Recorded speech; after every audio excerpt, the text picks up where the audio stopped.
I'm here at Netroots Nation 2019. It bills itself as the largest gathering of progressives every year. And we're here in Philadelphia, where the conference is happening this year. But of course, there's some progressive work happening right here on the ground in Philadelphia, conference or not, every single day. And that's why I'm here with an organizer with Philly Thrive. Thank you for being here. Yeah, sure, definitely. We're here just a couple of weeks after an explosion. The largest oil refinery on the East Coast exploded. Where were you when that happened?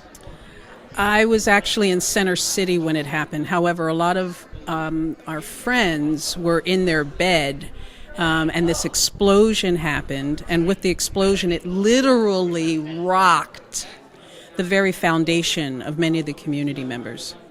Talk about the impact of that explosion. How dangerous was it, and how bad could it have been?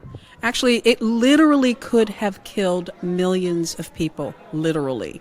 There were certain sets of chemicals that were on the grounds that if the fire would have touched any part of that, literally millions would have died. However, let me say that this is a oil refinery that we have been clearly aware that has been killing people for a long time by invisible chemicals that you can't see and sometimes you can't even smell. However, there have also been times when the fumes have been so bad that people could barely breathe. And often when we would say to the officials, what is this smell? What is this? They would basically say, well, it's nothing, it's not harmful. And yet that's not our experience. Our experience is we have a high level of asthma, we have a high level of cancer, and we also have a high level of attention deficit where it's really difficult for the children to study in school. Now, obviously, there are many reasons as to why our children are having a hard time studying, from violence to economic instability, all that, but also the chemicals that are coming out of that refinery are harmful. And of course, as we so often see, this refinery was not built in a white community, not built in a wealthy community. Talk about who's most affected by those emissions and who would have been most impacted by an explosion if it killed millions of people. Yes, unfortunately, in a class society where we perceive white men at the top of the hierarchy and women of color at the bottom of that hierarchy, who lives in that community are black and brown people. And so often, because we are perceived as the disposable people, or we are the ones who it's okay to sacrifice us for the better good. But unfortunately, the better good usually is upper white people. And so what we're doing is we're taking our power back. And how we're taking our power back is actually by building relationship. We are building relationship across lines, economic lines, educational lines, economic lines, religious lines.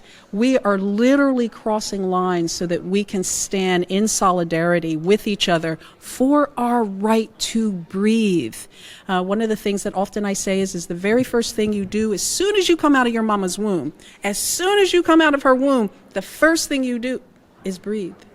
And so it's challenging to be able to say to people, you can live months without food, you can live weeks without water, but you cannot live without clean, healthy air.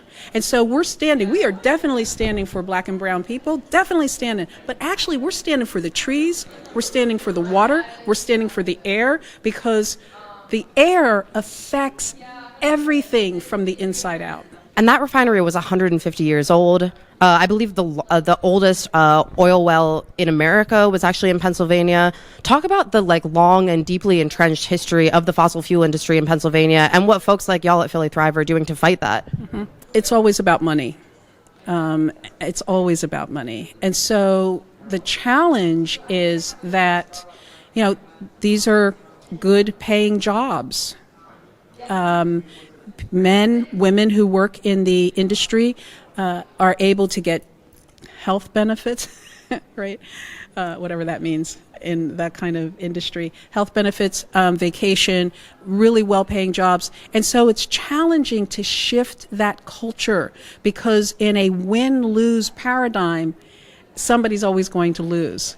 That's a part of capitalism. That's how they pit us against each other. And so that's been going on for over 200 years, being pitted against each other in order to save money at the expense of lives. And so what we're doing is we are saying that collectively the workers, the community, the politicians need to work together in order to utilize our brilliance and have that brilliance so that we can dream into a world that is actually healthy for everyone, especially our children.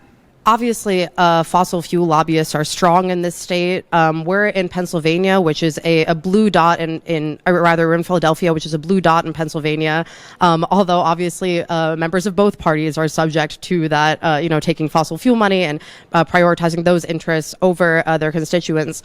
But what kind of state legislation and what kind of city legislation do you think needs to happen to combat this crisis? Well, we're looking at the Green New Deal. And with the Green New Deal, we're talking about creating policy where people matter. It's people, planet, then profit. And so it's always about creating policy. And my last question, I guess, is what the state of sustainable energy is here in Philadelphia. Of course, we know what we don't want, but it's also important to know what we do want.